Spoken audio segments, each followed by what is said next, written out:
el estudio de la escatología. Ya hemos definido qué es escatología, ya hemos definido qué son las dispensaciones desde el punto de vista teológico y nuestra posición. Naturalmente que vamos a ver otra posición, pero estamos partiendo desde el punto de vista dispensacional. Recordemos que en las dispensaciones ha intervenido lo que se llama la ocasión de Dios, el Cairo, una expresión muy conocida dentro del mundo cristiano y teológico, Cairo, que se refiere a una ocasión específica. El apóstol Pablo utiliza varias veces esta expresión en el Nuevo Testamento, la utiliza Lucas, la utiliza el apóstol Pedro, la palabra Cairo, una ocasión específica cuando Dios obra a favor de los hombres. Entonces, dicho esto, si no hay ninguna pregunta, significa que estamos entendiendo todo o no estamos entendiendo nada. Vamos entonces a hablar de las diferentes, de las dos principales corrientes de interpretación de la Sagrada Escritura. Aunque estas dos interpretaciones intervienen en toda la Biblia, pero vamos a hablar desde el punto de vista de la escatología, de las profecías, de las visiones, de las revelaciones que tienen que ver con los eventos por venir. Antes de eso, quiero mostrarle el libro que yo tengo a mano. No le voy a citar, hermano Miguel de Jesús está subiendo, o creo que ya lo subió en la plataforma, un libro de escatología. Hay muchos libros de escatología. Sin embargo, el que pueda adquirir este libro se llama Evento por Venir, de Dwight Pentecost, una gran autoridad bíblica. No sé si ahí se ve al revés, yo lo veo como al revés. Este se llama Eventos por Venir, de Dwight Pentecost. Pero también muchos tienen a mano esta joya literaria de Matthew Henry. Eso es toda la Biblia, pero en Apocalipsis, nuestro hermano Francisco La Cueva, que es quien traduce esta gran joya, todo el material del Apocalipsis de este libro, aunque se llama Matthew Henry, pertenece a Francisco La Cueva. Los que tienen este libro tienen una gran joya también. ¿Cuál es la importancia de estos libros que les mostré y de otros también? Pero específicamente, fíjense el grosor de este libro, no es un librito. Lo bueno de estos libros que les acabo de mostrar es que ellos en sus puntos, en su punto, desarrollan todas las diferentes posiciones. Usted va a ver cuando se hable de cada tema, el que pueda adquirir este libro, que se desarrollan cada uno de los temas y se presentan las diferentes posiciones, las diferentes interpretaciones, aunque al final, como es natural, y eso mismo va a pasar aquí, nosotros vamos a estudiar, como ya le dije, vamos a estudiar escatología desde el punto de vista nuestro, dispensacionalista, que también en cuanto a los temas de Apocalipsis, estamos dentro del grupo que se llama premilenarista, también pretribulacionista, estoy hablando, pero también dentro de nosotros, posiblemente porque se ha dado hace ya más de 20 años, que dentro de los pentecostales hay un grupo de tribulacionistas, o sea, que creen que la iglesia va a pasar hasta la mitad de la gran tribulación. Y todas esas cosas nosotros las vamos a ver y vamos a enseñar las diferentes posiciones, pero vamos a plantear la que nosotros creemos, como es natural. Y aquí si aparece alguien dentro de este grupo que cree, por ejemplo, que la iglesia va a pasar por la gran tribulación, importante, podemos entrar en debate, podemos analizar la diferente posición y al final podemos terminar cada uno creyendo lo mismo que siguió creyendo, o puede cambiar de posición. Eso se puede dar también. Por ejemplo, en el caso mío, claro que yo no voy a cambiar de posición porque tengo una posición establecida, fundamentada, creada sobre una base que consideramos fuerte, podemos, por ejemplo, entrar en debate con altura y al final cada uno forma un criterio, una posición, pero nunca vamos a denigrar a nadie porque tenga una posición diferente a nosotros en estos temas tan profundos y tan difíciles. O sea, hacemos esta salvedad en nuestra introducción para que nadie tenga temor en enfrentarnos. Yo siempre digo, y lo repito acá hoy, que me encantan las confrontaciones en estos temas, naturalmente en clase. Fuera de aquí, a mí no me gustan confrontaciones, ni debate, ni nada de eso. De hecho, en ocasiones hay personas que me preguntan, ¿qué usted cree de esto? Y mi respuesta es, no se preocupe por eso, preocúpese por ser santo y vivir una vida en santidad. Pero aquí se valen los debates y son maravillosos. De las discusiones nacen la luz. Pero es importante tener un fundamento y conocer lo que son las escuelas principales de interpretación. Dicho esto, tenemos a Alberto Pichardo, pastor, adelante. Sí, amén, amén. Quiero pues hacer un comentario en el sentido de la importancia de esta materia escatológica. Esta materia es bueno que, como la demás, pero también ya que estamos dando esta, que le pongamos mucha atención porque es muy importante para estos tiempos que estamos viviendo, que por falta de un estudio o un conocimiento sistemático o organizado, vemos tantas confusiones y quizá muchas personas o hermanos que se dejan arrastrar, quizá porque no tengan quizá el conocimiento pleno.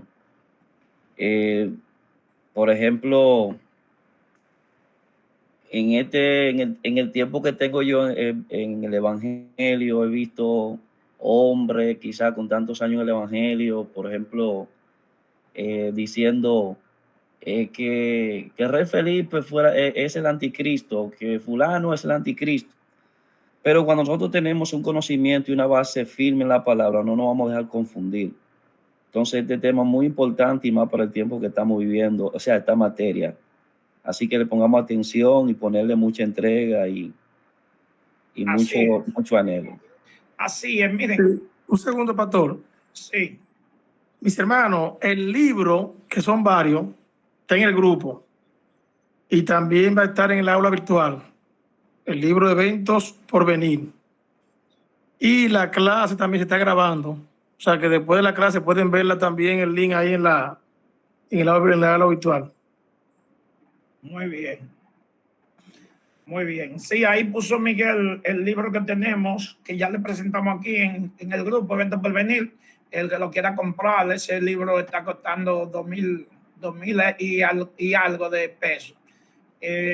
Yo lo recomiendo, una gran joya, naturalmente, que no un libro con toda sinceridad, no una materia para tratarla en 10 semanas, en 12 semanas.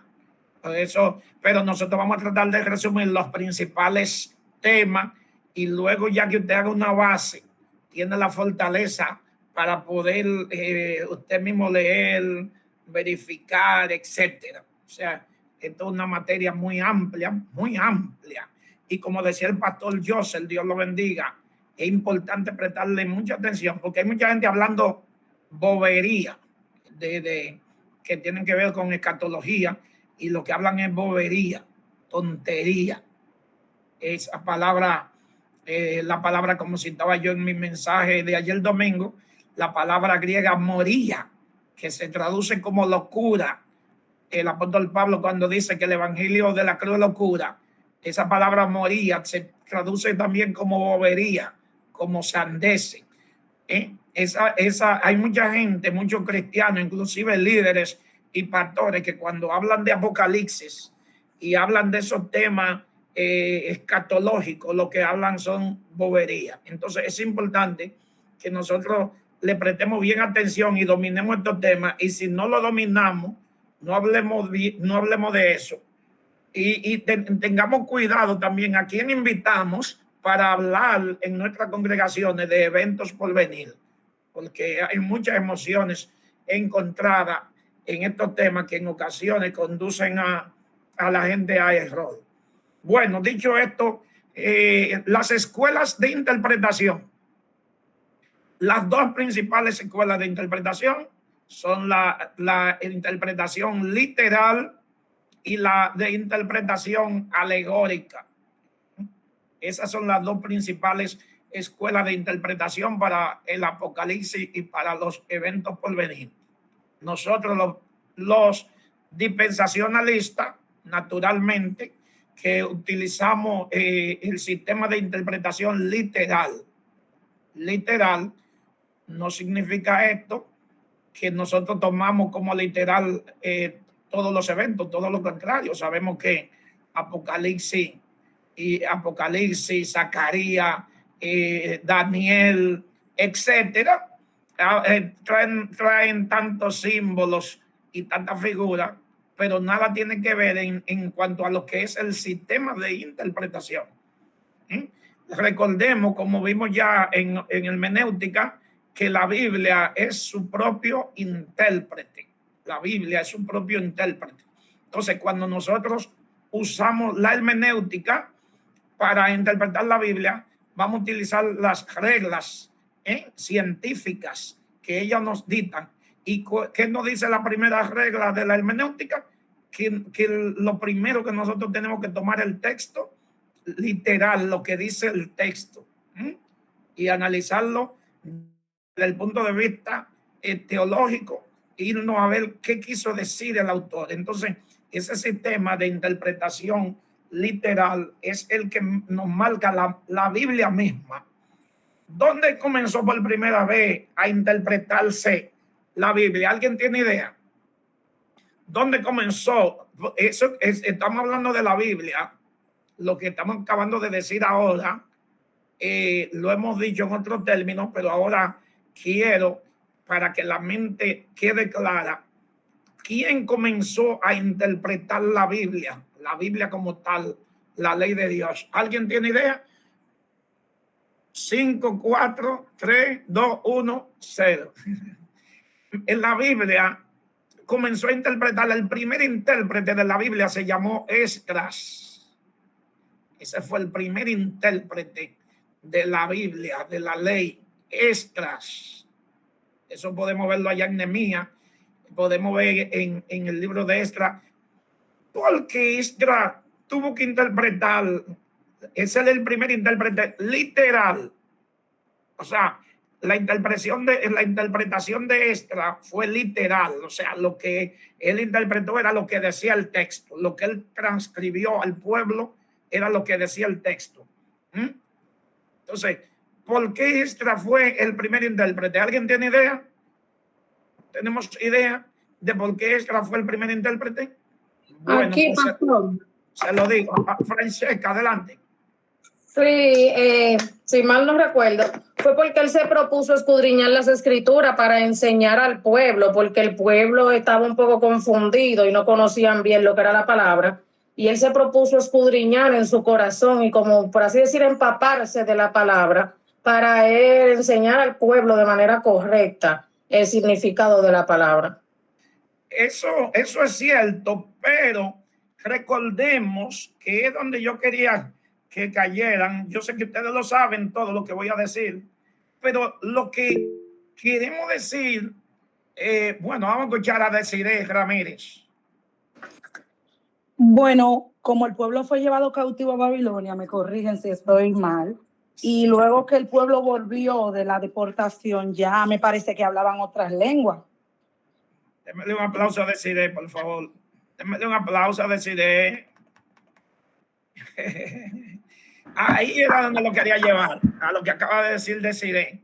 Recuerden que el pueblo tuvo 70 años cautivo y perdieron su lengua, su hebreo. El hebreo que hablaban antes de la deportación se perdió, y el pueblo nuevo, las nuevas generaciones que nacieron, se crearon, algunos que llegaron muy pequeñitos, se crearon en toda esa zona del Mediterráneo, de Media y de Persia, etcétera, toda esa gente perdieron su hebreo y cuando regresaron, ¿qué era lo que hablaban? Arameo y alguna mezcla, naturalmente. Alguna mezcla, ustedes saben que se pegan en los dialectos, se mezclan algún porcentaje de sus términos, pero cuando el pueblo regresó, tanto con Esdras, con Nehemías, con Zorobabel, etcétera, etcétera, no hablaban el hebreo. Ustedes recuerdan que en el tiempo de Josías, cuando descubrieron la ley, el pueblo tenía descuidada la ley. Josías, que duró lamentablemente poco tiempo gobernando, trató de hacer y la hizo una reforma, pero su reforma duró breve tiempo. El pueblo cayó de nuevo en el olvido de la ley. Cuando regresan de la cautividad, ese libro de la ley que está escrito en su lengua original necesitaba intérprete. Y como dijo Francesca ahorita, ¿quién era el experto en el tema? El experto en el tema era Esdras, porque Esdras se propuso en su corazón. Esdras, igual que como hemos citado a otros hombres, Esdras hablaba aproximadamente 4 idiomas de su época, se cree, idiomas siríacos. Entonces, Esdras es el primer intérprete literal de las Sagradas Escrituras. O sea, cuando se habla en la historia y cuando se habla de los sistemas de interpretación, siempre el punto de partida va a ser Esdras, el gran reformador de ese pueblo que regresó de la cautividad. Entonces, a partir de ahí, de la reforma de Esdras, recuerden que cuando se traduce esa ley, esa Biblia hebrea, cuando se traduce al griego, por cierto, ya es en el tiempo de los macabeos y fue en Alejandría de Egipto. Ustedes saben que Alejandría en Egipto la fundó Alejandro. El sistema griego que era poderoso en esa época, en el tiempo todavía de Esdras, en la Biblia estaba en hebreo. Son la Septuaginta, famosa Septuaginta, en el tiempo de los macabeos posterior, que se traduce en Alejandría, esa versión, pero en Israel, la Biblia, ¿quiénes la conocían? Los expertos sacerdotes en su lengua original, que era el hebreo. O sea, ¿en dónde se leía la ley? En la sinagoga. Se leía la ley, la liturgia. A usted puede venirle al pensamiento lo que conocen el sistema católico antiguo, que todavía aquí por los años 70 las misas, los sacerdotes la leían en latín, en un requenintón, donintón, anintán. Ese sistema que estableció la Iglesia Católica tiene un cierto tipo de parecido a por qué el pueblo de Israel leía la ley en hebreo. ¿En qué sentido? En que Israel tenía, o sea, el liderazgo espiritual de Israel tenía temor de que la ley leyéndose en otro idioma arameo, muchas expresiones perdieran el sentido. ¿Me doy a entender? Entonces, en el sistema católico romano que se implementa después del siglo, a finales del siglo IV y de ahí en adelante, el latín era el sistema, o sea, era el lenguaje eclesiástico. La Biblia estaba en latín, tenían también naturalmente la famosa Vulgata de Jerónimo, la famosa traducción de Jerónimo de la famosa Vulgata latina, que estaba en un idioma del vulgo, por eso se llama Vulgata. Entonces, pero ¿quiénes manejaban eso? Eso nada más lo manejaban los eclesiásticos. Entonces, pero la mentalidad era diferente. La mentalidad del pueblo de Israel era un celo por Dios. La mentalidad de la iglesia tradicional era un celo por ellos mismos, para que el pueblo no tuviera derecho, no tuviera un acceso directo a la ley. Entonces, ¿en qué otras cosas se parecían? Que había un sistema de interpretación. El sistema de interpretación de los hebreos era el literal, y el sistema de interpretación de la iglesia tradicional, que fue en ellos, por cierto, que establecieron el sistema de interpretación alegórica. es importante que nosotros sepamos que hasta el tiempo de Jesús y en los tiempos de Jesús, tome nota cuando usted estudie, si le dedica un chin más de tiempo al estudio del sistema de interpretación literal, se va a dar cuenta que en el tiempo de Jesús, todo lo que se interpretaba, la interpretación de la Biblia era toda literal, no había alegorismo, no había nada. Fue la forma en que Jesús planteó las escrituras del Antiguo Testamento de una forma literal, fue la forma en que la presentaron los apóstoles, fue la forma en que la presentaron los cristianos del primer siglo. Es en el segundo siglo cuando algunos de los padres de la iglesia comenzaron a plantearse un sistema alegórico de la traducción de las Sagradas Escrituras.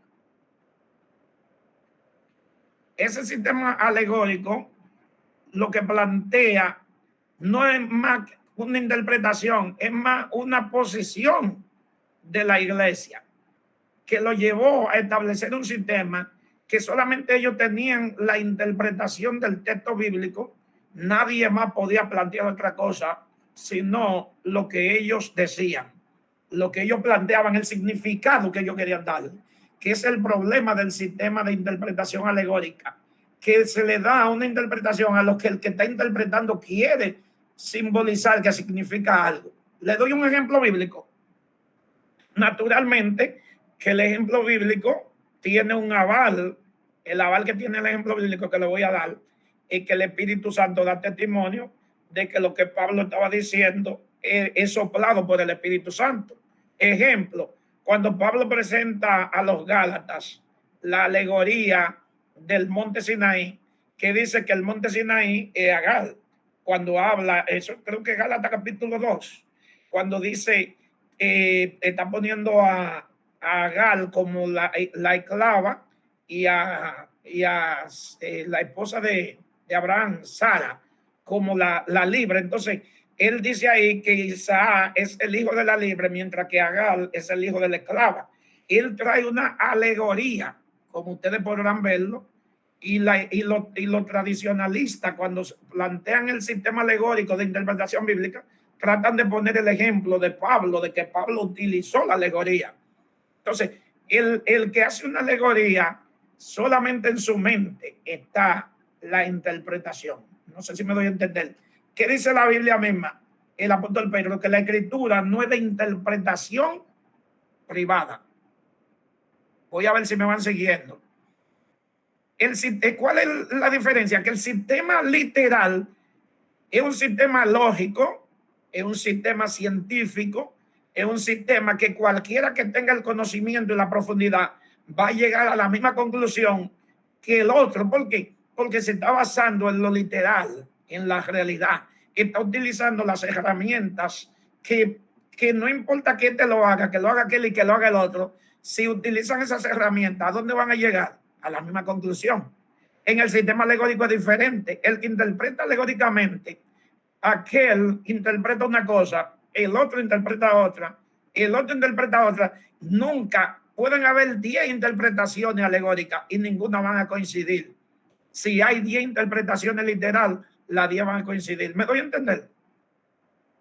Vamos a ver, Dios bendiga a los que se han ido añadiendo. Invitamos a los que se han ido añadiendo que después vean la clase desde el principio para que no se nos pierdan, porque lo que hemos dicho hasta ahora forma una base para lo que vamos a hablar y lo que vamos a seguir analizando y lo que vamos a seguir estudiando. ¿Alguna inquietud? ¿Alguna pregunta?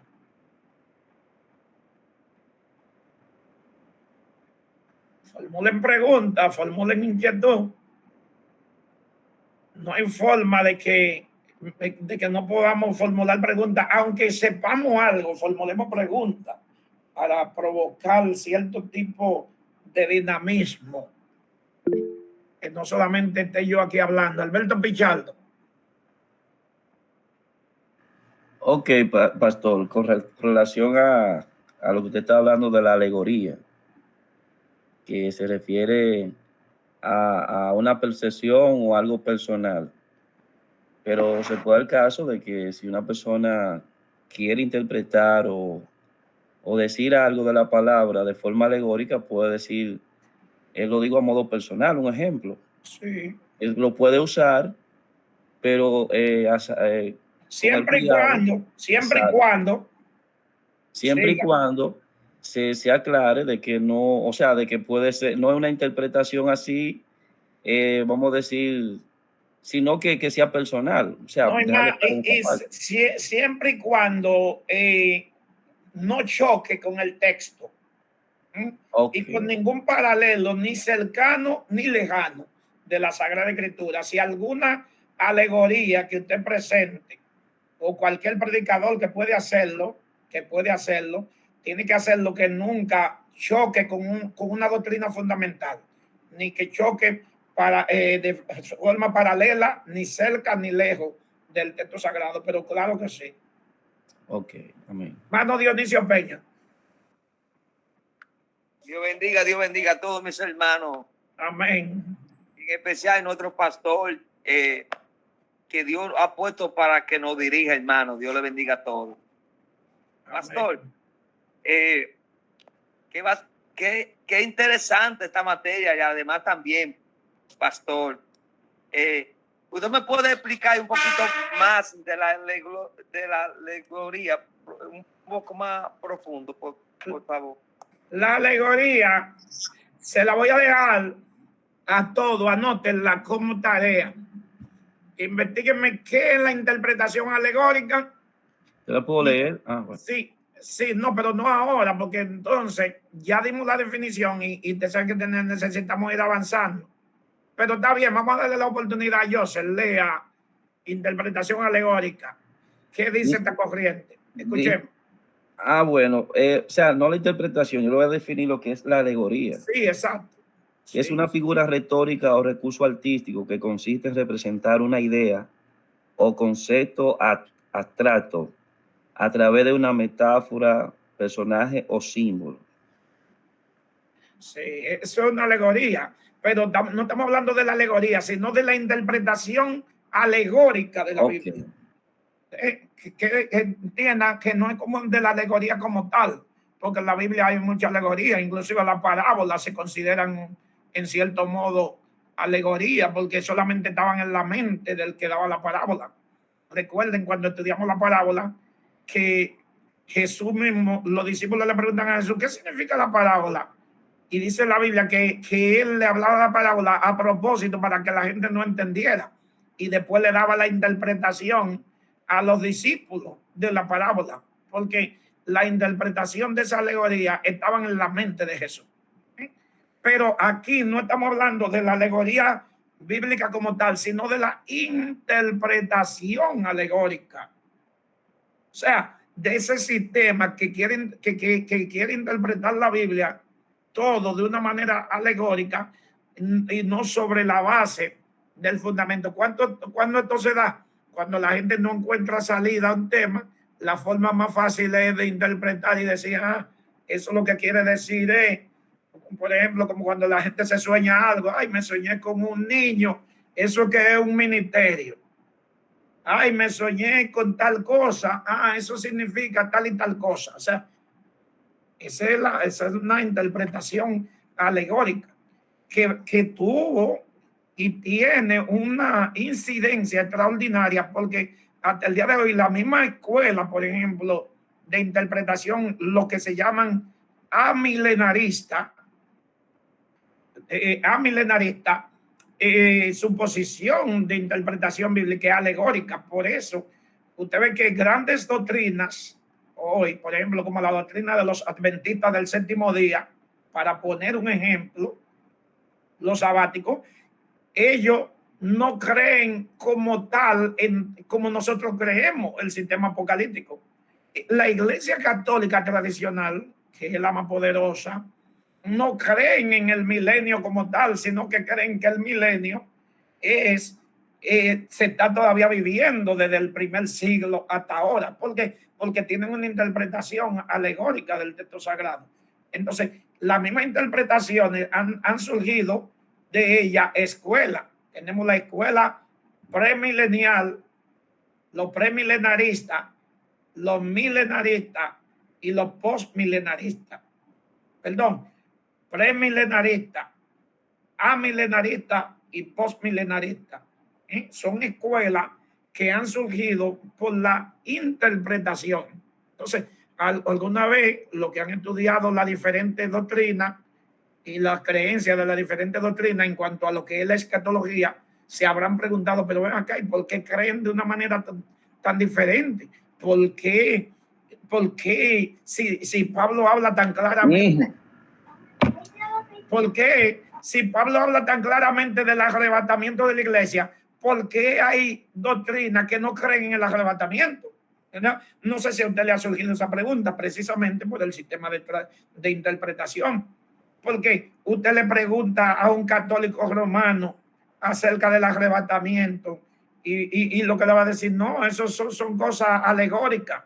Eso es una alegoría, o sea, no lo van a ver como algo literal como lo vemos nosotros. Entonces, eso pasa en muchos sistemas de creencia por la interpretación, el sistema de interpretación.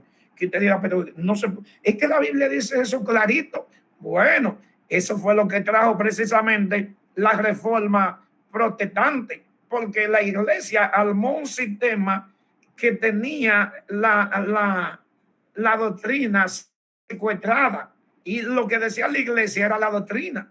Nadie se preocupaba inclusive por conocer lo que decía la Biblia, porque de hecho no estaba tan siquiera en los idiomas de los diferentes pueblos, sino secuestrada en un idioma de ellos. Entonces, cuando viene la reforma protestante, ¿qué es lo que hacen los reformadores?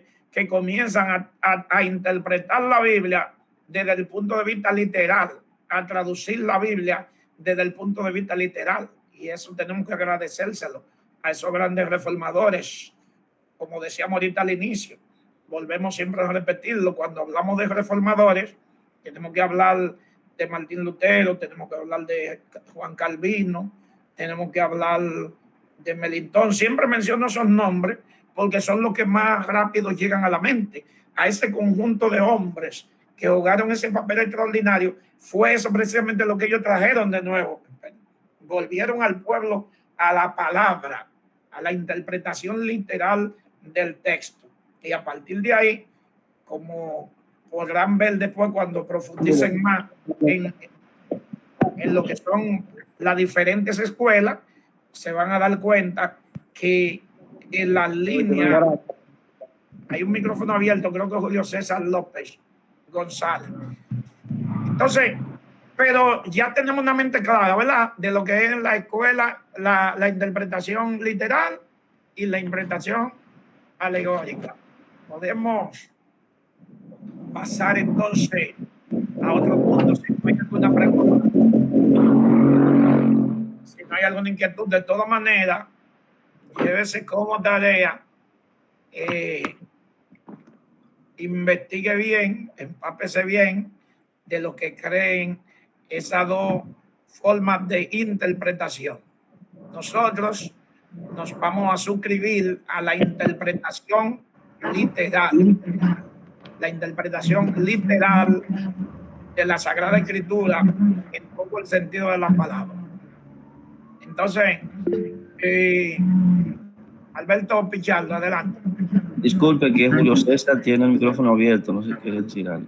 Sí, le expliqué a Julio César, no sé si escuchó, ya lo cerró. Sí. Entonces, recordemos que los eventos proféticos por venir no están en la Biblia detallados de una manera cronológica. No solamente los eventos proféticos, sino los mismos hechos históricos muchas veces no lo vamos a ver de una manera cronológica. Me explico. Usted lee el libro del profeta Isaías y posiblemente eventos que Isaías menciona en su libro al final posiblemente van primero que otros que están, ¿usted ve?, allá adelante, porque no están en un orden cronológico. Porque cuando esa gente se sentaron a escribir, posiblemente ya habían dado cierto evento o ya habían dado cierta profecía.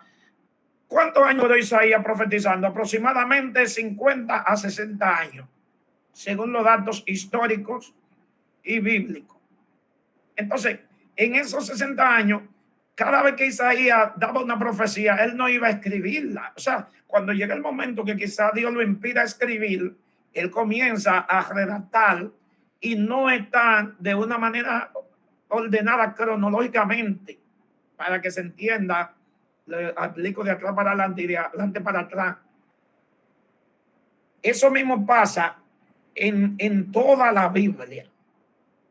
Eso mismo pasa en los evangelios. Lo que han estudiado aquí ya los evangelios, tanto los sinópticos como el evangelio según San Juan, se darán cuenta que cuando los evangelistas escriben fueron años después. No era que Jesús andaba con Mateo ahí como un escriba o como un cronista escribiendo. Mateo escribió después de la muerte de Jesús. Digo esto porque a veces vemos una película y vemos a ese escritor, a Mateo detrás de Jesús escribiendo los hechos y lo ven. No. Ninguno de los evangelistas escribieron así. Lucas, como ustedes sabrán, fue muchos años después que comenzó a investigar los hechos como historiador. Cuando Lucas habla y escribe, no lo hace como un discípulo de Jesús, aunque era cristiano, naturalmente. Por cierto, el único escritor en el Nuevo Testamento que no es hebreo, sino griego. Pero ustedes podrán observar que Lucas dice en su introducción que él trató de poner en orden los hechos. O sea, ¿qué queremos decir con esto? Y es así. Cuando usted hace las comparaciones, inclusive de los paralelos, se podrá dar cuenta que hay eventos que Lucas escribe al final casi de su evangelio que se dieron al inicio y viceversa. Eso pasa en Marcos, eso pasa en Mateo, eso pasa en Lucas y eso pasa en Juan. Los hechos, y tenemos que estar bien claro en eso, para los que no lo sabían, si hay alguien aquí que no lo sabía, que no hay un orden cronológico. ¿Por qué es importante saber esto al momento de hablar de escatología? Naturalmente, porque eso mismo pasa con los eventos escatológicos. No hay un orden, cronológico de los eventos, tan siquiera en Apocalipsis, señores, tan siquiera en Apocalipsis. Y ustedes podrán observar, por ejemplo, en los evangelios, que hay hechos que son eventos que están separados hasta por miles de años y aparecen juntos, como si fueran eventos que se van a dar ahí. Es otro dato muy interesante que hay que saber. Les voy a poner un ejemplo, o varios ejemplos. Juan 5:29 dice, si mi mente no me falla, alguien lo busque. Yo voy a citar y si no es esa la busca. Jesús dice, aquí la hora viene cuando todos los que están en los sepulcros oirán su voz.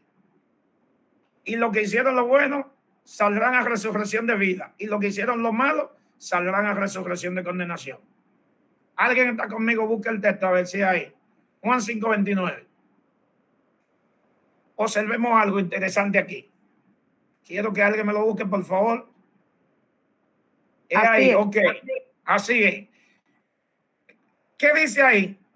Es aquí que todos los que están en los sepulcros oirán su voz. Ahí, si usted lo ve, observará que parece que todo será junto ahí. Dice, los que hicieron lo bueno saldrán a resurrección de vida y los que hicieron lo malo saldrán a resurrección de condenación. Sin embargo, nosotros sabemos que entre la primera resurrección, el final de la primera resurrección y la segunda resurrección, hay una separación bíblica de 1000 años, ¿verdad que sí? ¿Me entienden la idea de lo que estamos hablando? Sin embargo, el texto lo presenta ahí junto como que ahí mismo. Pero no solamente ahí. Cuando Daniel habla de la resurrección de los muertos, capítulo 12. Estoy citando a memoria, si no es ahí me corrigen. Cuando Daniel dice que todos los que están en los sepulcros saldrán uno a resurrección de vida y otro a resurrección para confusión perpetua. ¿Cómo lo presenta también en un versículo? Daniel está profetizando de un evento que cuando se dé, ese evento iba a tener varios capítulos, sí, para explicárselo de una manera que lo entendamos mejor. Y eso mismo pasa, señores, con los eventos de la venida, con los eventos del traslado de la iglesia. Y es por eso que ustedes ven tanta confusión muchas veces en gente que al no utilizar el sistema literal de interpretación, el sistema de exégesis, el sistema de hermenéutica clara con las reglas, regla número 1, regla número 2, aplicando las reglas, van a cometer muchísimos errores y también van a predicar errores. ¿Por qué? Porque los casos no son así tan, ya lo vi así, ya así, no. ¿Cuánta gente no confunden el traslado de la iglesia con la segunda venida de Cristo? Hasta estudiosos de grandes ligas lo mezclan porque no ven la cosa separada como la Biblia la separa, buscando los paralelos, sino que vieron esto, que la Biblia dice esto. Lo vamos a ver más adelante, segunda de Tesalonicenses capítulo 2, cuánta confusión trae de interpretación, que chocan con otra escritura, porque la gente vio eso ahí, que no, el anticristo no, Jesús no vendrá sin que antes se manifieste el anticristo. Entonces, cuando nosotros aprendemos a poner cada cosa en su lugar, vamos a ver los hechos, cada uno en su debido lugar. Yo le mencioné algunos ejemplos, pero hay más de eventos en el Antiguo Testamento que están juntos. Les voy a mostrar otro ejemplo muy importante. Naturalmente, que podemos hablar de lo que son la doble aplicación, también el doble cumplimiento, la separación de cumplimiento en el tiempo. Todo eso lo vamos a ir mirando y lo vamos a ir explicando cuando vayamos viendo cierto tipo de eventos. Pero, por ejemplo, Joel, capítulo 2, desde el verso 28, cuando está la profecía del Espíritu Santo, en los postreros días, dice Dios, derramaré mi espíritu sobre toda carne, sobre vuestros hijos, sobre vuestras hijas, etcétera, etcétera. Observen que ahí Joel habla de algo que aconteció en el libro de los Hechos, capítulo 2, cuando descendió el Espíritu Santo. Sin embargo, ahí mismo, junto con esa profecía, habla de eventos que se van a dar en el Apocalipsis. ¿Cuántos habrán observado eso? Y de hecho, el apóstol Pedro lo cita en su capítulo 2, lo dice, cuando dice, todo lo dicho por el profeta Joel. Si usted se detiene ahí rápidamente, vamos a hacerlo, porque son cosas interesantes. Fíjese que el profeta Joel está hablando de dos eventos escatológicos separados por miles de años. Se cumplió una parte en Pentecostés y hay otra parte que todavía hacen 2000 años y no sabemos cuándo se va a cumplir. Observémoslo, abramos nuestra Biblia, lo que trajeron su Biblia. Vámonos primero a Joel, aunque es lo mismo. Profeta Joel, recuerden que Joel profetizó. Joel fue contemporáneo de Isaías. Joel profetizó en el siglo 8, antes de Jesucristo. Capítulo 2. Y después de esto derramaré mi espíritu sobre toda carne, profetizarán vuestros hijos y vuestras hijas. Vuestros ancianos soñarán sueños, vuestros jóvenes verán visiones. Y también sobre los siervos y sobre la sierva derramaré mi espíritu en aquellos días y daré prodigios en el cielo y en la tierra, sangre y fuego, columna de humo. El sol se convertirá en tinieblas y la luna en sangre, antes que venga el día espantoso de Jehová. Y todo el que invoque el nombre del Señor será salvo. ¿Observaron ahí? ¿Observaron? Entonces, la primera parte, hasta el verso 29, se cumplió en el libro de los Hechos, capítulo 2. con el derramamiento del Espíritu Santo. Pero la segunda parte es apocalíptica, que ahora mismo la podemos estudiar como escatología. Adelante, Juan del Santiago. Amén. Dios bendiga este remanente en el nombre de Jesús. Amén. Eso que usted está explicando, hay varios ejemplos. Por ejemplo, si nos vamos a Génesis, en el capítulo 4, y leemos la historia de Abel y Caín, y lo leemos de una manera así también literal, podríamos decir que la Biblia tiene un fallo ahí grandísimo, porque habla Caín, el primer hijo de Adán y Eva, y de repente se levanta Caín contra Abel y lo mata. Y dice que luego salió Abel, pero si leemos eso como que si esos hechos pasaron ahí mismo, dice, pero ¿cómo es? Caín, el primer hijo de Abel, Sí. perdón, el primer hijo de Adán y Eva, y mata. ¿Y cómo fue que creó una descendencia tan rápido? Y así sucesivamente. Y no tenemos en cuenta esos pasos. Y puede ser que hayan pasado hasta 900 años después de cada hecho, que se hayan formado generaciones y familias grandísimas. Por eso es que la Biblia, si la leemos de una manera así literal, no buscamos el contexto a fondo, siempre podríamos caer en grave error en ese sentido. Amén. Exacto, muy interesante lo que plantea nuestro hermano Warner, así mismo, desde el punto de vista de lo que estamos diciendo. Si usted le estudia la Biblia como que se escribió un libro así, de una manera estrictamente cronológica y sin obviar ningún dato, usted va a cometer muchísimos errores. Así mismo, Caín y Abel, la gente no toma en cuenta que el escritor sagrado está dando un resumen cuando dice que Adán y Eva tuvieron hijos e hijas. Y quién sabe cuántos años, como decía O'Connell, 900 años, 1000 años, que eso era algo normal, la gente formando pequeñas comunidades, y la gente dice, ay, ¿de dónde fue que Caín encontró esposa? ¿Y de dónde salió esa gente? Y comienza la gente a plantearse, como dirían en la zona del Cibao, en la cabeza pluma de burro, porque quieren que la Biblia le hable de una manera literal, dándole todos los datos que ellos quieren que la Biblia le dé, cuando a Dios lo que le interesaba darle eran datos específicos que le interesaba, que iban a funcionar no solamente para la gente de cuando se escribió, sino para la gente de todos los tiempos. Y otra mano levantada. ¿Quién fue? La bajó, se me embaló. Adelante, Magdalena. Amén, Dios le bendiga. Pastor, qué bueno, como han dicho los demás pastores, que esta es una materia importantísima, pero yo siempre, cuando, así como lo cita el pastor Wander, yo decía, pero yo me imagino que han pasado miles de años, porque yo entiendo que para tú formar una familia, crecer, casarte, formar una familia, pues se lleva un tiempo. ¿O fue el mío? ¿Perdón? ¿Aló? Se oye bien, pastor. Bien. Se oye Magdalena, yo no la estaba escuchando. Sí, se escucha.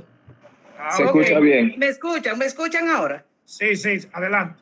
Que yo decía, pastor, tal como lo citas, que yo me imaginaba que habría pasado una gran cantidad de años, porque siempre leemos una historia ahí pegadito de la otra. Entonces yo pensaba que tenía que pasar, que en ese lapso de tiempo sucedía algo, que no pasaban, que los eventos no pasaban así como lo dice la Biblia, uno detrás del otro. Es lo que quiero decirle. Eso es así.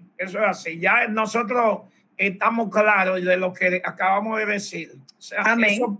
Eso pasa en toda la Biblia, porque la Biblia no fue escrita para llenar el capricho ni para cumplir con el capricho de los hombres. Entiendo. La Biblia Dios la escribió y la inspiró para enseñar lo que él quería enseñar. Increíble.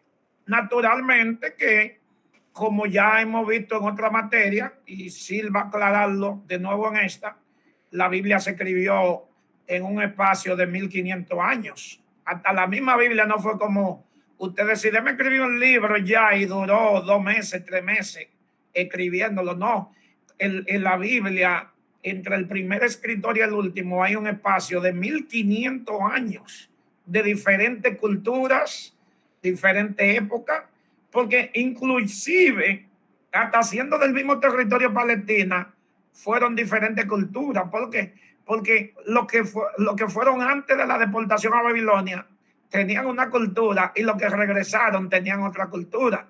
Diferentes épocas, diferentes culturas, porque también escribieron gente que no eran de Palestina. Por ejemplo, tenemos el escritor, el libro de Job, que es anónimo, pero sabemos que no fue judío el que lo escribió. Tenemos otros libros en el Antiguo Testamento, como el libro de Estel, el libro que son anónimos. Entonces tenemos diferentes escritores, diferentes culturas, diferentes épocas, y sin embargo hay una coinonía espiritual de principio a fin. No obstante, hay muchos vacíos históricos en la Biblia, hay vacíos en la Biblia también cronológicos, hay muchos vacíos. ¿Por qué no están ahí? Porque a Dios no le interesó que eso estuviera. Entonces, tenemos las herramientas de interpretación por necesidad. ¿Por qué hay que interpretar la Biblia? Bueno, la interpretó porque era obligatorio. ¿Y nosotros por qué la interpretamos? Porque es obligatorio. Porque nosotros tenemos la Biblia original en otro idioma y los traductores hicieron su trabajo lo mejor que pudieron, y nosotros lo que queremos seguir investigando, tenemos también hoy por hoy que seguir yendo a las fuentes de lo que escribieron antes que nosotros, de lo que sabían más que nosotros, a las reglas gramaticales históricas, que es precisamente la base de la interpretación literal, etcétera. Nosotros tenemos que poner nuestro esfuerzo si queremos también tener lo mejor, la esencia de lo que el texto y los escritores sagrados quisieron decir. Qué bueno, por eso estamos aquí. Entonces, muy bien, vamos bien. ¿Alguien más? A María Magdalena le quedó la mano levantada o quería decir algo de nuevo. Ok, se le quedó la mano levantada. Entonces, amados hermanos, queda claro que cuando analicemos los puntos escatológicos, nosotros tenemos que armar cierto tipo de rompecabezas. Por ejemplo, separar el arrebatamiento de la iglesia con la segunda venida, hay que armar un rompecabezas. Porque muchos tienen problemas en cuanto a eso, porque no han armado el rompecabezas con la hermenéutica bíblica y han preferido los sistemas alegóricos o sistemas superficiales. Estoy hablando de la gente de altura, ¿verdad? En la altura, uno prefirieron la alegoría para ver el arrebatamiento de la iglesia como algo alegórico, mientras que el arrebatamiento de la iglesia, la Biblia lo presenta de una manera totalmente literal, pero también en el punto de vista de los que no saben utilizar la herramienta profundidad y se van más por el sensacionalismo, ligan también el arrebatamiento de la iglesia o el traslado de la iglesia, lo ligan con lo que es la aparición visible. Entonces, hay términos teológicos que son griegos, pero que ya se convirtieron en términos teológicos, que nosotros tenemos también que conocerlos. Primero, porque están en la Biblia.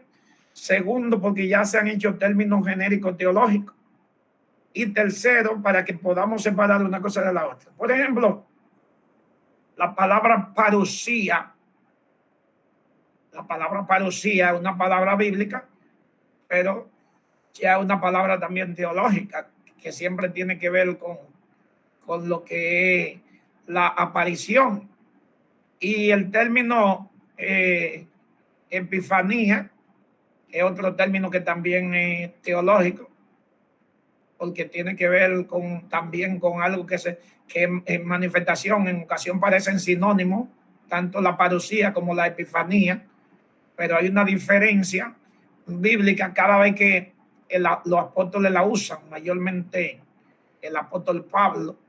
Cuando se habla de parucía, siempre se está hablando de venida, no solamente de la venida de Cristo, pero teológicamente se habla mucho de la venida de Cristo.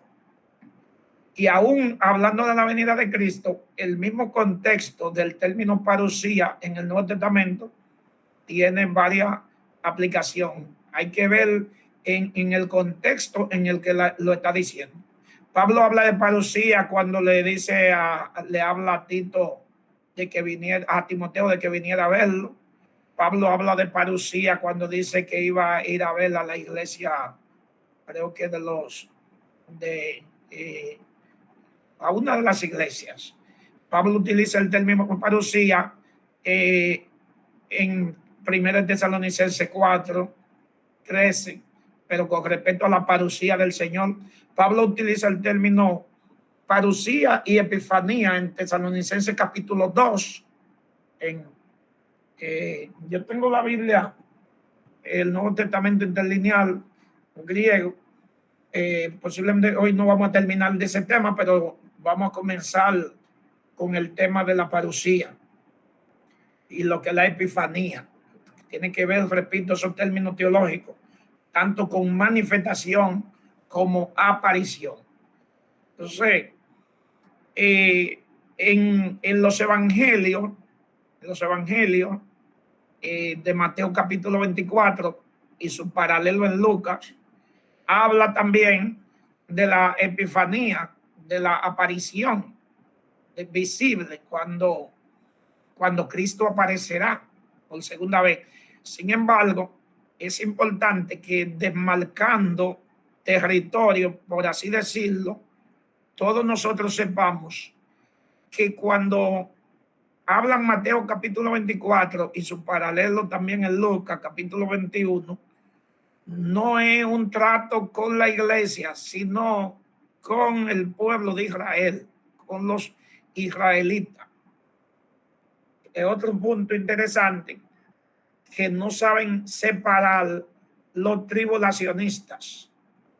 Como decíamos, los tribulacionistas son muchos creyentes evangélicos, pentecostales inclusive, que creen que la iglesia va a pasar por la gran tribulación hasta la mitad.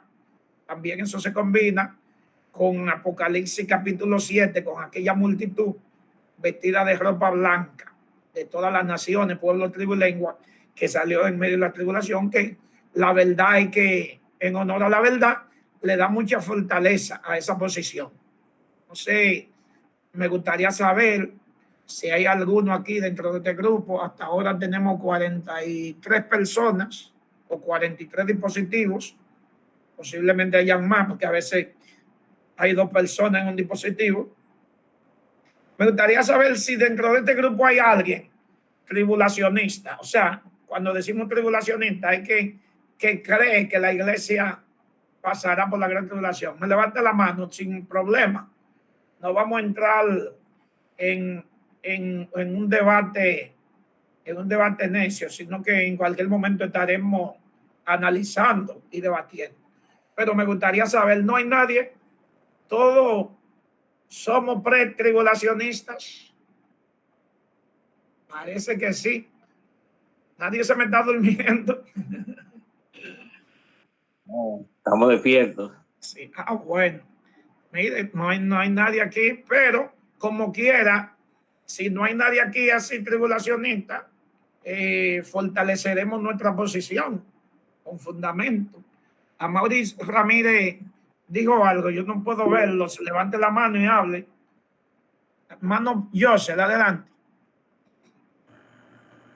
Sí, pastor. Cuando en esa parte ahí, voy a decir esto cuando hay una mala interpretación. Por acá, por la zona donde yo vivo, o sea, donde estoy, hay un pastor que él compró una propiedad de una como tiene casa, como unos montes por ahí, una loma. porque él cita el verso que está en Mateo 24:16, porque confunde, ya que él es tribulacionista, creo, sí. Que él, o sea, el verso donde dice que los que estén en Judea huyan hacia los montes. Él tiene esa loma reservada para cuando eso se acontezca. Entonces él huir a esa loma que él compró. Él la tiene así mismo comprada. Y él es ya él no está pastoreando porque pero es un pastor que era una persona muy, un hombre con una palabra, es decir, que tenía un evangelio muy claro, pero lamentablemente se ha confundido. Y él tiene esa teoría porque él cree que las promesas de Israel en ese entonces también tiene que ver de forma general. Amén, amén. Sí, aquí me hacen una pregunta. Esas no son interpretaciones científicamente, no podemos decir que son teologías, sino interpretaciones del vulgo, ¿oyeron? Lamentablemente, hay denominaciones fuertes que tienen una posición alegórica que interpretan también de esa manera. Pues llámense, por ejemplo, los adventistas del séptimo día, que ellos inclusive se preparan para huir a los montes. Literalmente, vuelvo a repetirle que ese evangelio de Mateo 24 es para los judíos. Fíjense que literalmente le está hablando de Judea, no era un símbolo. No hay forma de interpretar eso de una manera figurada. Eso es totalmente literal. Lo que estén en Judea. ¿Cuál era la región de Judea en el tiempo de Jesús? Lo que dieron geografía bíblica conmigo, ya que terminamos recientemente, saben que Judea... no hemos terminado geografía. Pero los que están dando geografía conocen ese territorio de Judea, que es la zona que antiguamente se le dio a la tribu de Simeón, a la tribu de Judá, a la primera porción que era de la tribu de Dan y la tribu de Benjamín. Toda esa zona, incluyendo un limítrofe de la parte de Efraín, en los tiempos de Jesús, era lo que se conocían como Judea. Pero específicamente los montes, ustedes saben que Jerusalén está sobre 4 montes. Entonces Jesús le está diciendo al pueblo que va a haber una época cuando van a huir, y nosotros vamos a ver eso más adelante. Por eso me voy a frenar aquí, porque eso tiene que ver con Apocalipsis capítulo 12, la mujer que huyó al desierto. No podemos adelantarnos a los hechos. Eso tiene que ver con ese evento, donde dice la Biblia también que se le dio poder al anticristo para vencer a los santos, que se está refiriendo al pueblo de Israel. Todo eso lo veremos, eso está muy interesante, pero no nos vamos a adelantar a los hechos. El tema es que hay cierto tipo de interpretaciones del vulgo que no tienen una profundidad y que en hermenéutica ni en asuntos catológicos, sino emocionales. Pero eso de que de huir a los que tengan Judea huyan a los montes, eso es un asunto literal, geográfico, de un pueblo que literalmente va a huir. Y veremos más adelante cómo de manera simbólica también se presenta a ese pueblo como una mujer huyendo a los montes. Apocalipsis 12. Entonces, este tema de escatología, esto es emocionante de principio a fin. Inés Rondón, adelante.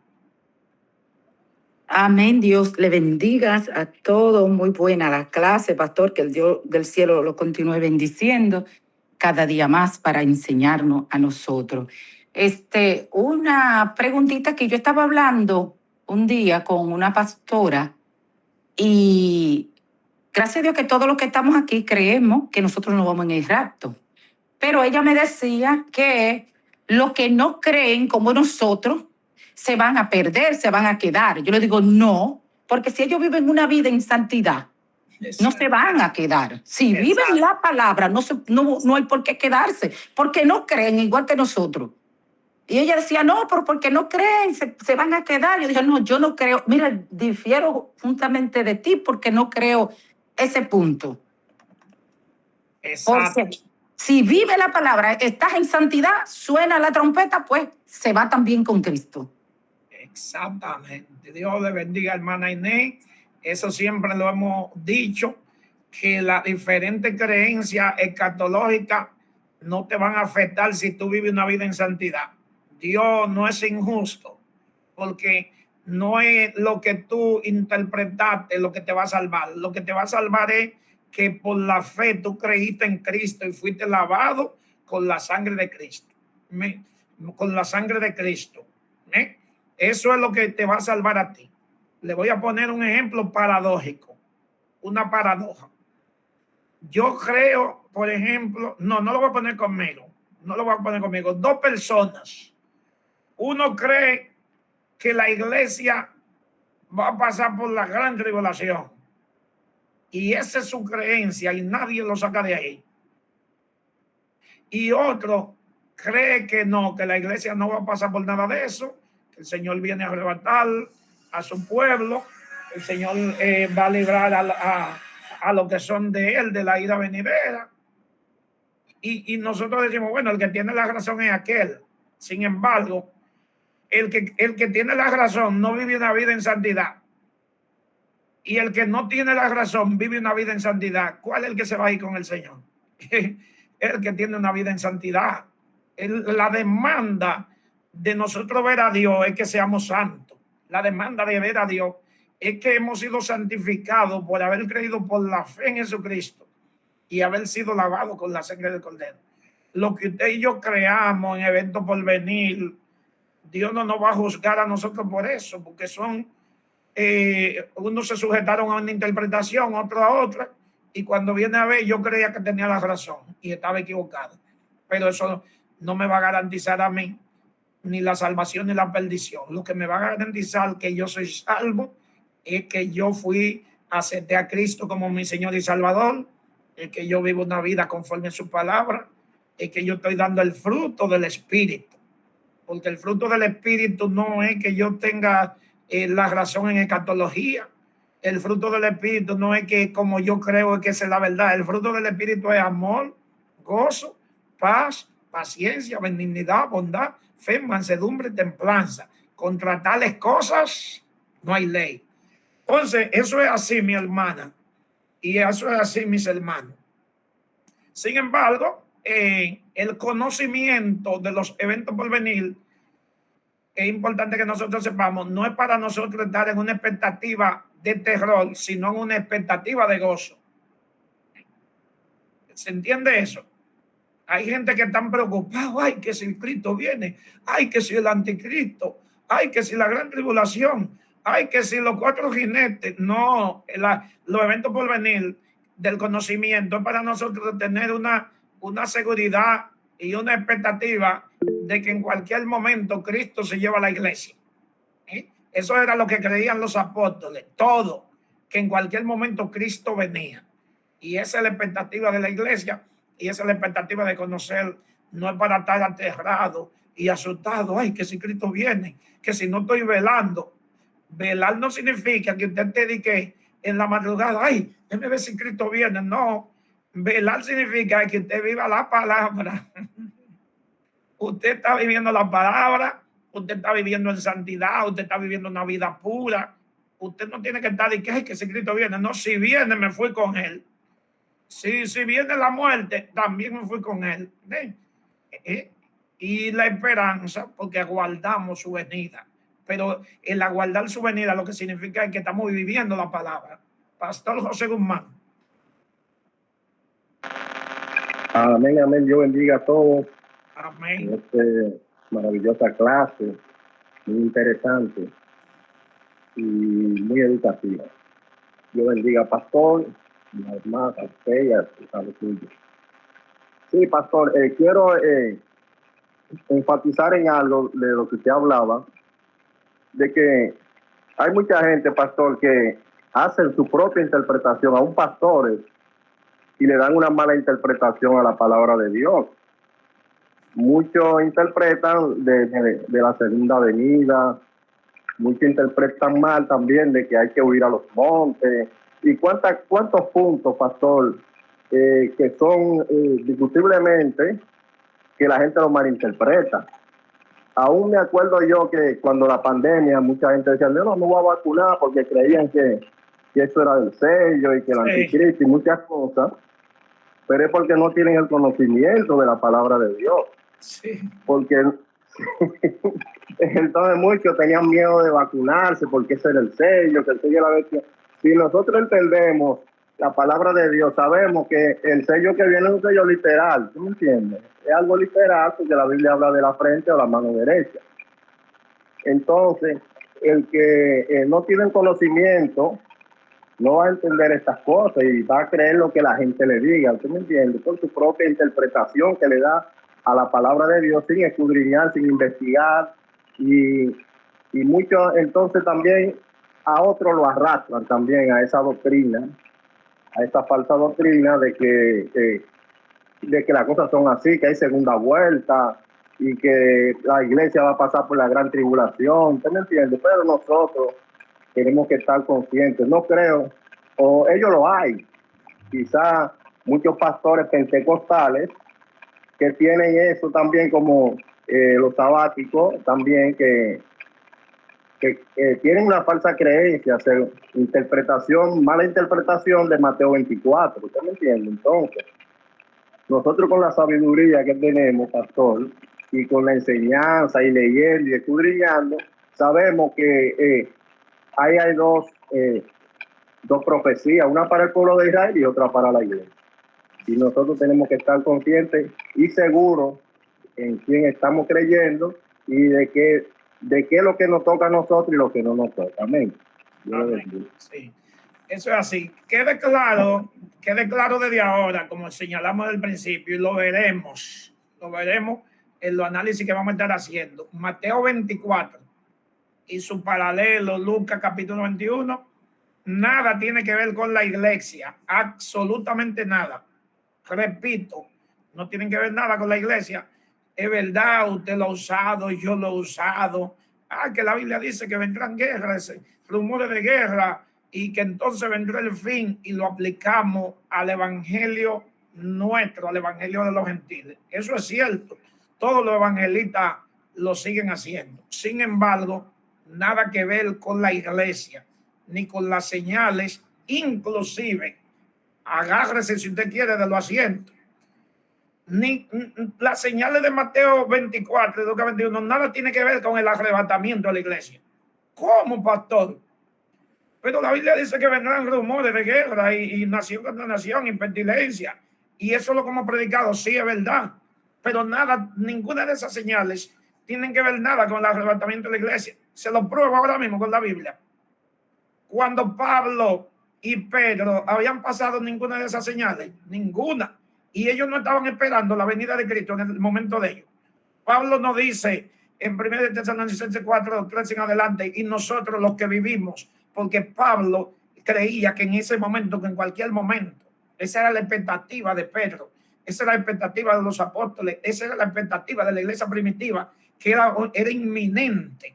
¿Usted sabe lo que significa la palabra inminente? Que en cualquier momento ellos entendían que Cristo venía por la iglesia. Entonces, desde ese punto de vista, observe que nada de eso de Mateo 24, eso es cuando se cierre Mateo 24, Lucas capítulo 21, todo eso cuando se cierra el periodo de la gracia, que viene en esa tribulación y toda esa guerra y rumores de guerra y pestilencia, toda esa pestilencia. Usted dirá, pastor, pero entonces toda esa pestilencia que nosotros hemos visto, inclusive la pandemia, nada que ver, nada que ver con el arrebatamiento de la iglesia.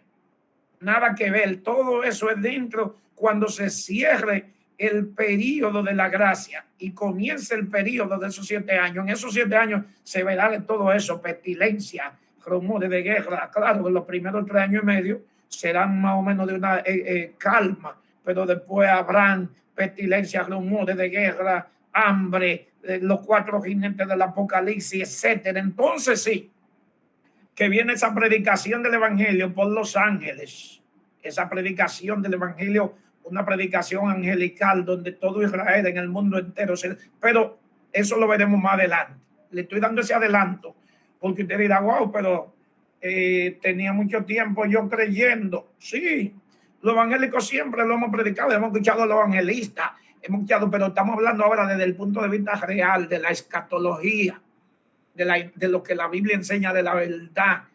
El arrebatamiento de la iglesia es una inminencia, eso no tiene que ver con nada, eso que en cualquier momento, cuando el Señor entiende el caído de él, así como cuando llegó el momento de Dios, Cristo nació de una mujer, cuando llega el momento de Dios, de que él diga, ya se acabó la gracia, él se lleva a la iglesia. ¿Sí? Eso no tiene que ver porque si fuera así, uno dice, ay, ya viene, porque ya pasaron la guerra, ya cuánta gente, como decía el pastor Guzmán hace un ratito, con la pandemia, cuánta mentalidad espiritual retrógrada de líderes, de pastores. Ay, no, yo no me voy a poner la vacuna porque alguien dijo que esa era la vacuna, que ese era el sello de la bestia. Ya pasaron 5 años y ya nadie ni menciona vacuna, ni se menciona COVID, ni se menciona nada. Y nada, usted entiende lo que estamos hablando. Entonces, cuánta expectativa falsa por no conocer realmente lo que dice el texto sagrado. Soledad Peñaló de Marte, adelante. Dios le bendiga, buenas noches. Amén, amén. Amén, pastor.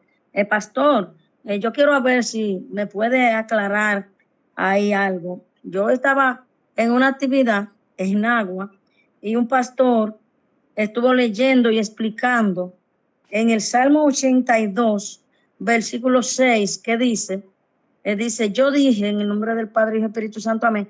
Yo dije, vosotros sois dioses y todos vosotros hijos del Altísimo, pero como hombre moriréis y como cualquiera de los príncipes caeréis. Entonces comenzó ahí a explicar.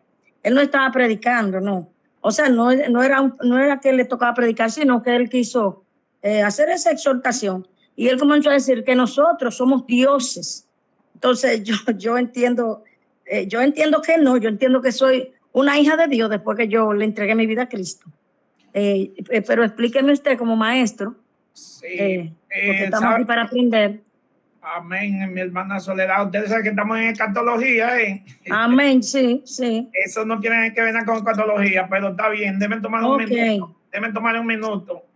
Es cierto que la Biblia en el Antiguo Testamento, no solamente en el Salmo 82, sino en el libro de Génesis y en otros salmos, el mismo Dios diciéndole a la gente, Dios es hoy, y Jesús utiliza ese término también.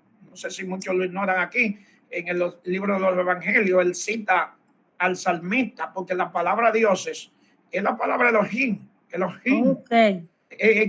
que significa poderoso. Entonces, es la base que han utilizado mucho. Nosotros no tenemos que estar inventando mucho, pero la Biblia determina a los hombres como pequeños dioses. Por eso digo un gran pensador cristiano, ¿a quién se parece ese pequeño Dios, refiriéndose al ser humano, sino a Jehová su creador? Dios dijo, hagamos al hombre a nuestra imagen y semejanza. ¿Cuál es la diferencia?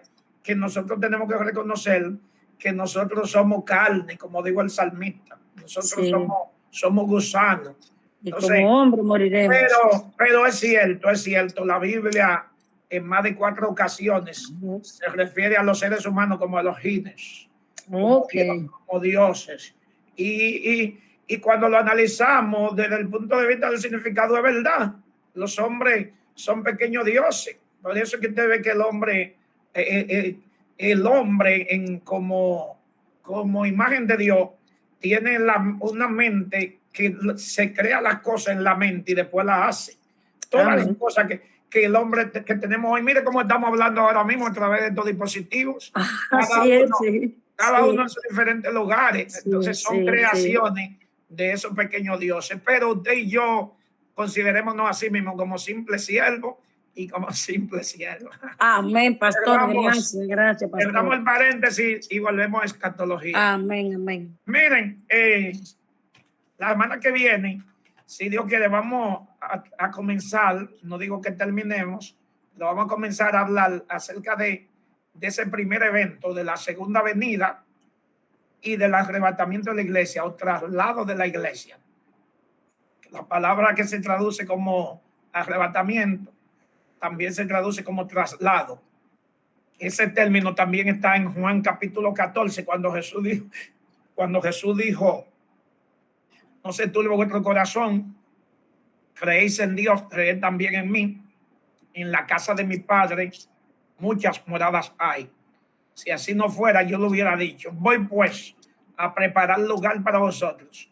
Y si me fuere, volveré otra vez y yo tomaré a mí mismo. La palabra que se utiliza ahí para que donde yo esté, vosotros también esté, yo tomaré a mí mismo. Está hablando de un traslado, que es lo que nosotros conocemos como arrebatamiento, que Pablo utiliza.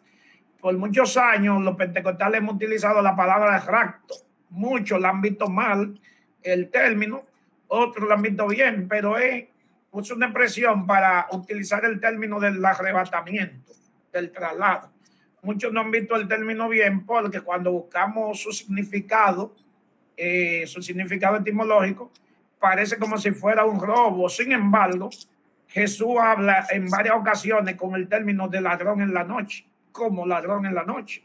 Y de hecho, los evangélicos hemos utilizado mucho ese término por muchos años como ladrón en la noche. Inclusive hasta coros se han armado como ladrón en la noche.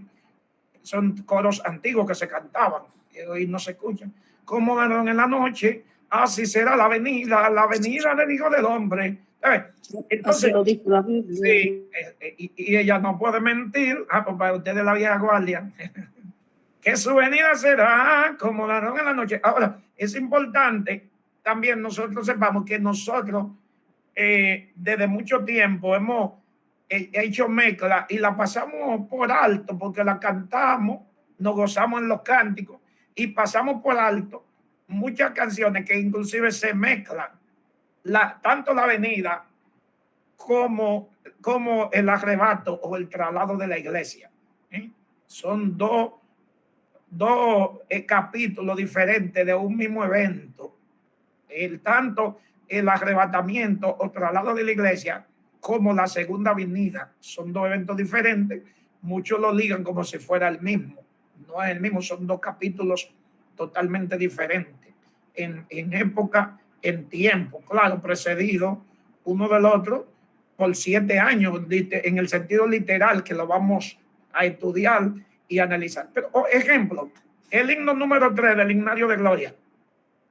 Yo espero el día alegre cuando Cristo volverá, pues vendrá al mundo pronto y nos arrebatará. Usted ve que ya ahí comienza la mezcla. Porque cuando Él nos arrebate, Él no viene al mundo. La iglesia va a Él y lo recibe en el aire. Entonces, el himno, que es un himno de cientos de años, ese himno tiene que tener más de 300 años, porque es como del siglo XVI, si mi mente no me falla. Dice, pues vendrá al mundo pronto y nos arrebatará. Oh, qué gozo, este pensamiento a mi alma da, el que Cristo venga al mundo otra vez. Entonces, dice, oh, Jesús vendrá al mundo otra vez. Oh, Jesús vendrá al mundo otra vez. Aleluya. Le veremos en la nube con los ángeles de luz. Cuando Cristo venga al mundo otra vez. Hermosísimo el himno y nosotros lo cantamos y lo seguiremos cantando. Pero si usted lo observa, estrofa por estrofa, mezcla tanto la aparición visible con el arrebatamiento de la iglesia. Y es un himno del Himnario de Gloria. Pero así mismo hay coros. Por ejemplo, todo ojo le verá, es verdad, Apocalipsis 1:7. Pero cuando cantamos ese coro, lo mezclamos con el arrebatamiento. ¿Cómo dice ese coro que es muy famoso? Le verá, todo ojo le verá. Sígamelo cantando. En el Apocalipsis del 1 al 7 está. La venida de Cristo como reino está. El día ni la hora, nadie lo lo sabrá. Él viene en una nube, todo ojo le verá. Usted ve, Le verá. Todo le verá. todo le verá.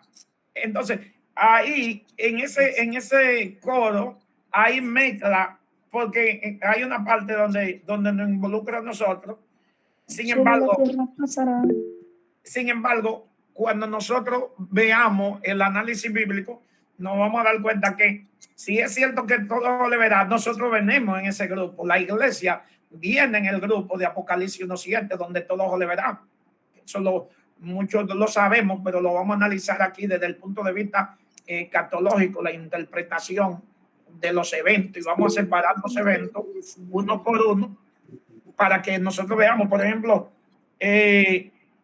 ahí dice que la iglesia le verá, el coro, ¿verdad? Cuando se canta, le verá, todo le verá, la iglesia le verá. O sea, se hace una mezcla del arrebatamiento con la segunda venida, y eso pasa mucho, y no es un pecado cantarlo, no es un pecado. A veces hay gente que sataniza muchísimos coros porque entienden que tienen una letra, que tienen una palabra que no cabe, etcétera. Yo no soy de ese grupo que vive satanizando ni condenando canciones, porque en las canciones a veces puede haber cierto tipo de contradicción, pero la motivación, lo que nos lleva a cantar esa alabanza para alabar a Dios y gozarnos, nada tiene que ver con una falsa doctrina. Deciré, María. Sí, de hecho, antes que usted mencionara, se lo iba a mencionar ese coro, de que sí es cierto que la Biblia dice todo ojo le verá. Cuando aprendamos más adelante cómo se verá en la materia, de que quiénes son los que le verán, evitaremos pegarle esas frases, como usted mencionaba, porque mucha gente se la añade al coro, y la iglesia le verá, los pastores le verá, pero no es a esa parte que se refiere a la Biblia cuando dice todo ojo le verá. Sí, es así. Sí, cuando ya usted tiene el conocimiento de algo, se le hace más fácil decir, no, pero espérate, esa parte no. Pero mire, quiero insistir, por ejemplo, en el himno número 3 del Himnario de Gloria, dice el coro, oh Jesús vendrá al mundo otra vez. Sí, Jesús vendrá al mundo otra vez. Le veremos en la nube con los ángeles de luz cuando Cristo venga al mundo otra vez. Eso no es así, porque nosotros no le veremos cuando Él venga al mundo otra vez. Nosotros vamos a ser llevados al aire. Dice en la estrofa número 2, la venida de Jesús será el remedio del dolor que aflige siempre a este pobre mundo pecador. Eso es verdad. Toda lágrima se enjugará por nuestro Salvador cuando Cristo venga al mundo otra vez. Esa parte correcta, completamente. Llegará, esta parte de la estrofa 3 también es correcta. Llegarán los santos a Sión con gozo eternal, y en todo el santo monte nada daña ni hace mal, pues conocerán a Dios entonces todo por igual cuando Cristo venga al mundo otra vez. Eso es verdad. El pecado, pena y muerte en este mundo cesarán. Mártires y santos con Jesús por siempre reinarán. Cada alma gozará de paz perfecta sin afán cuando Cristo venga al mundo otra vez. Todo eso es así. Sin embargo, en el coro, por ejemplo, hay una contradicción. En la primera estrofa, vamos a ver si hay contradicción. Yo espero el día alegre cuando Cristo volverá, pues vendrá al mundo pronto y nos arrebatará. Oh, qué gozo este pensamiento a mi alma da, el que Cristo venga al mundo otra vez. Ahí en la primera estrofa también hay una pequeña contradicción, porque no vendrá al mundo. La Biblia dice, le recibiremos en el aire y así estaremos siempre con el Señor. Entonces, pero le quita esencia. Bueno, yo siempre desde pequeño cantaba ese coro y desde pequeño yo veía como, pero aquí hay una contradicción, porque es que si nosotros no vamos con Cristo, yo no puedo pensar que todo eso se va a cumplir en mí cuando Cristo venga, sino que inmediatamente yo soy arrebatado. Entonces, cuando hay una mente, como debe haber una mente en nosotros, siempre exhaustiva, analítica, hay pequeñas cosas que no va a decir, espérate, esto no encaja, déjame analizar. Y eso es lo que nosotros vamos a estar mirando en esta materia de escatología. Muchas cosas que nosotros decíamos, pero mira, yo creía de esta manera. Y es así, como lo que ya vimos hace un ratito acerca de Mateo 24. ¿Cuántos de nosotros en la predicación, cuando hablamos de la venida, decimos No, porque ya se están cumplidas todas las señales, guerra, rumores de guerra, pestilencia. Y sin embargo, cuando nos vamos al texto bíblico, nos daremos cuenta de que ahí no encaja, porque entonces los apóstoles estaban equivocados esperando la inminente venida de nuestro Señor Jesucristo, ¿se entiende? Pedro, Pablo, Juan, Santiago, la iglesia primitiva, toda estaban en esa expectativa. Cristo viene pronto, Maranata. Pablo dice, nosotros los que vivimos seremos arrebatados, los que ya murieron serán transformados. Y ahí esa era la mentalidad. Ellos no estaban diciendo, no, tengo que esperar que venga una guerra, tengo que esperar que venga pestilencia, tengo que esperar, no, en cualquier momento la iglesia. Ahora, cuando ya se trata de Israel, que rechazó al Mesías, y por rechazar al Mesías, como veremos también más adelante con más detalle, es que se abre el paréntesis que ya lo había profetizado Daniel, se abrió el paréntesis de la gracia, fue porque Israel rechazó al Mesías. Ya Juan dice, naturalmente Juan escribió eso posteriormente, el Evangelio de Juan, que es uno de los últimos libros de la Biblia junto con Apocalipsis. Juan dice, él a los suyos vino y los suyos no les recibieron. El pueblo de Israel, que era el que estaba para recibir a Cristo, no lo recibió, pero eso ya estaba profetizado en el libro de Daniel. Entonces, al abrirse ese paréntesis, ese pueblo que rechazó a Jesús es que va a pasar por todo ese proceso que habla Mateo capítulo 24. Mano, Juanel, Santiago. Líder, yo poniendo mi mente aquí a la imaginación, por ejemplo, en ese coro. Por ejemplo, cuando estamos aquí en el aire, sabemos, por ejemplo, República Dominicana le permitió a los Estados Unidos parte del aire para que puedan volar. Ejemplo, ¿a qué distancia podríamos llamarle mundo al aire? El mundo, bíblicamente, recordemos que la palabra cosmos, que se utiliza para mundo, tenemos que verla desde el contexto del capítulo y del versículo, porque esa palabra que es cosmos se utiliza con diferentes significados. Repito, para eso que tenemos la hermenéutica. Ejemplo, apágame el micrófono para que se escuche mejor. Ejemplo, Juan 3:16, porque de tal manera amó Dios al cosmos. Juan 3:16. Pero en 1 Juan, capítulo 2, verso 16-17, no amé al cosmos, ni las cosas que están en el cosmos. Si lo estudiamos de una manera sin hacer un análisis del contexto cercano, vamos a cometer un error, porque vamos a decir, pero la Biblia se contradice, porque en Juan 3:16 dice, porque de tal manera amó Dios al mundo. Y en 1 Juan 2:16 dice, no amé al mundo. Es la misma expresión, es la misma palabra cosmos. Entonces, la palabra cosmos también se traduce, la palabra que nosotros vemos como siglo, también es la misma palabra cosmos. Cuando dice el príncipe de este siglo, el príncipe de este cosmos, el príncipe de este mundo, es la misma expresión. Entonces, repito que para hacer un análisis de cualquier interpretación, tenemos que ver qué nos dice el contexto, a qué se está refiriendo como mundo en ese momento.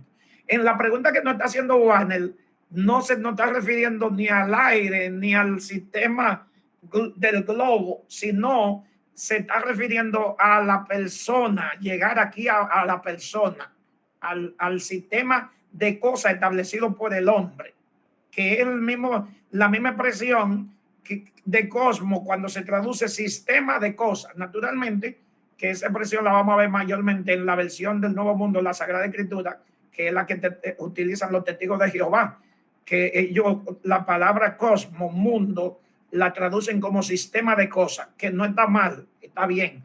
Se están refiriendo al hombre, a la administración, a la forma del hombre. Entonces, cuando habla de que Jesús vendrá al mundo, ya se está hablando de poner su pie aquí en el sistema de cosas de este mundo. ¿Cuál es la diferencia? como la veremos también más adelante, que en esa aparición visible, Apocalipsis 1:7, donde todo le verá que él va a poner su pie en el monte de los olivos. Eso está en el Antiguo Testamento, en Zacarías. Eso está en el Nuevo Testamento, en Apocalipsis. Él va a poner su pie aquí abajo. Ahí es que se refiere el mundo. Él va a tocar el sistema de cosas de este mundo, con una diferencia de que él va a hacer una transformación total. No es, ahora, cuando él venga en el aire, no va a venir al mundo, porque no va a llegar al sistema de cosas, sino que la recibiremos en el aire. ¿Quién sabe si allá arriba en la estratosfera? Fuera de la estratosfera puede ser. ¿Por qué puede ser? Porque ahí no todo ojo le verá. Ahí será una sorpresa para el mundo lo que es el arrebatamiento de la iglesia. Señores, me perdonan que ya no voy a dar una oportunidad. Creo que Dionisio levantó la mano. Vamos a dejarlo para la semana que viene. Le voy a concluir. Le dejé un par de tareitas de algunas palabras que van. Si quiere, añádale esa para que la investigue y se fortalezca, porque esa palabra cosmo, que se traduce como mundo, que se traduce como siglo, que se traduce como sistema de cosas, tiene muchas acepciones. Tiene muchas acepciones. Si no conocemos el contexto cercano, fácilmente podemos malinterpretar. Y muchos se pueden trancar, porque alguien le puede decir, pero ven a ver, la Biblia tiene una contradicción, porque Juan 3:16 dice, de tal manera amó Dios al mundo, y en 1 de Juan 2:15 dice, no améis al mundo, ni las cosas que están en el mundo. Entonces, es importante que, como ya vimos la regla hermenéutica, nosotros en ocasiones busquemos, no hay contradicción en la Biblia. Debe ver qué fue lo que quiso decir aquí y qué fue lo que quiso decir aquí. Cuando Juan dice en 1 de Juan, no améis al mundo, se está hablando al sistema de cosas de este mundo, y ahí lo aclara el contexto. Los deseos de los ojos, los deseos de la carne, la vanagloria de la vida. Usted ve, el mismo contexto cercano está explicando a qué se está refiriendo cuando no dice no amen al mundo. Mientras que en Juan 3:16 dice, porque de tal manera amó Dios al mundo, ahí el mismo contexto explica que se está refiriendo a la persona, a los seres humanos, y no al sistema de cosas. Cuando explica que entregó su vida a su hijo en la cruz del Calvario para que esa gente, ese mundo, no el sistema de cosas, sino los seres humanos que en él creen, no se pierdan, mas tengan la vida eterna. Discúlpeme, Josel, discúlpeme lo que tiene en la mano levantada.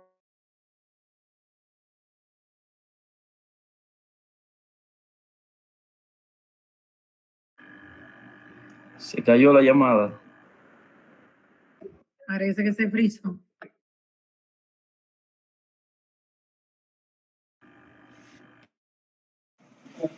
Se salió el líder sin querer, parece, se frizó.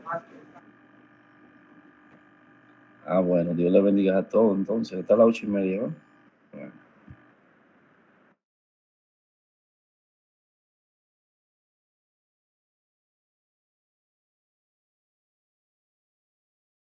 Se me apagó la computadora. ¿Me escuchan ahí? Sí, lo escuchamos. Positivo. Se me apagó la computadora, estaba desconectada. Yo espero que Miguel haya grabado la clase, porque no sé si se quedó aquí. Le estábamos grabando aquí y de repente yo hablando, no sé por dónde me quedé hablando, pero le pedía excusa a los que levantaron las manos porque el tiempo se nos fue. Pero no se preocupe, que esta fue la introducción y hay mucho. Miguel, ¿usted grabó la clase? Sí, la clase está grabada, pastor. Le voy a comentar. Qué bueno, que se me apagó aquí la computadora, estaba desconectada y se le acabó la corriente. Entonces, mis amados, está bueno por hoy. ¿Verdad que está buena la introducción? Está buena la introducción, ¿verdad que sí? Claro. Buenísima. Sí, entonces, ya ustedes saben que esta se va cargada de emociones. Nadie se me quede la semana que viene. Dios le bendiga. Dejo a Miguel con ustedes. Vamos a orar para hacer pedido, mis amados hermanos. Entonces, en el aula virtual van a encontrar el link para la clase grabada y también la primera actividad para entregar a la semana que viene. Bien, Padre amado, Sí, gracias. Miguel, dígale, Sí. perdón, que a todos los que entraron tarde, que vean la clase del inicio, porque la introducción es muy importante. Sí, para esa línea de las dispensaciones y las diferentes escuelas determina después el entendimiento. Cada vez que haya para el mismo tema una interpretación diferente. Padre amado, gracias. Bendito eres por siempre, Dios. Gracias, Jesús. Permite que sigamos inquiriendo en tu conocimiento, Señor amado, para ser mejor cristiano y para enseñar mejor a tu pueblo. En el nombre de Jesús. Amén. Dios bendiga a todos mis hermanos. Amén. Aunque al final de la clase, mándala por el grupo. Amén, Dios bendiga.